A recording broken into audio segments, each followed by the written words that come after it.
అణిచివేతకు గురైన గుండెల దాకా, అడవి నుంచి గ్రామాల దాకా ఆయన కవిత్వం ఒక బాకులా దూసుకుపోయింది. ఉద్యమం ఒక ఉప్పెనైతే ఆ ఉప్పెనను అక్షరబద్ధం చేసిన కవి, ఆయుధం పట్టిన చేతికి ఆలోచననిచ్చిన మేధావి అతనే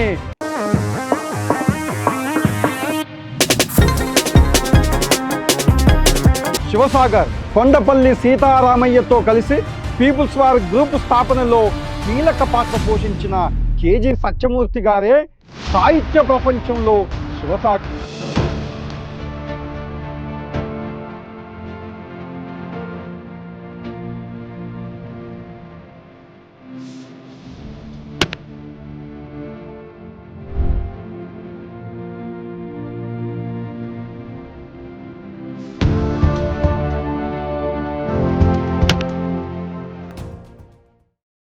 ఒక మేధావిగా, ఒక విప్లవ నాయకుడిగా ఆయన ప్రస్థానం అసాధారణం.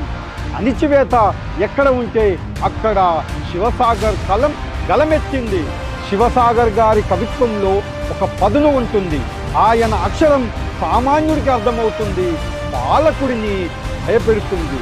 మార్క్సిజాన్ని, అంబేద్కరిజాన్ని కలిపి చదివిన అరుదైన దార్శనికుడు ఆయన. ఒక దశలో సాయుధ పోరాటమే మార్గమని నమ్మిన ఆయన తర్వాత ప్రజాస్వామ్యబద్ధమైన సామాజిక మార్పు కోసం తపించారు.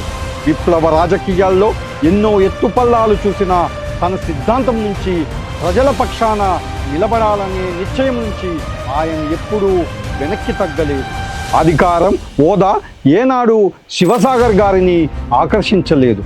తన జీవితాంతం ఒక సామాన్యుడిలా, ఒక కార్యకర్తలా జీవించారు. తన కవిత్వం ద్వారా కొన్ని వేల మంది యువకులను సామాజిక సేవ వైపు మళ్లించారు.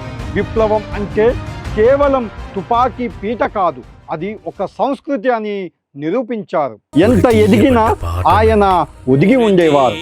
ప్రలోభాలకు లొంగలేదు, అధికారం వైపు చూడలేదు. తన చివరి శ్వాస వరకు ప్రజాపక్షపాతిగానే మిగిలారు.